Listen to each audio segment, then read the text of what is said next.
At the code camp, we kind of got randomly collected into a group. We've never met each other before, and you know, we sat down and we brainstormed different ideas. We each had a couple ideas that we brought into it.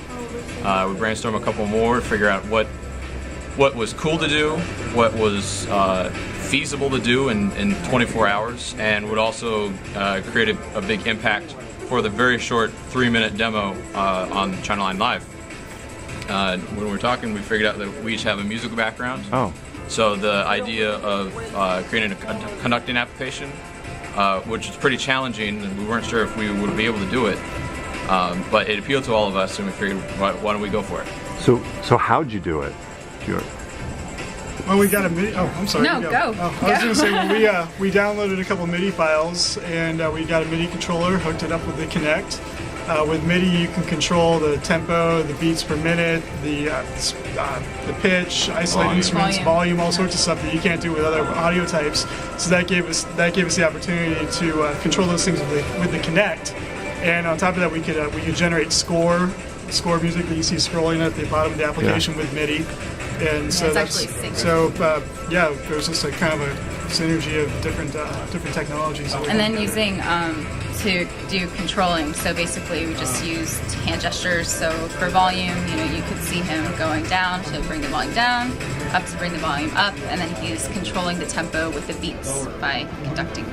And now, did you also integrate voice commands too, or is it purely gesture? We were thinking about voice commands, but we saw a lot of other teams were doing voice commands, and we figured we want to focus on the things that make us and our application special. Yeah. Also, conductors don't usually yell in the middle of their...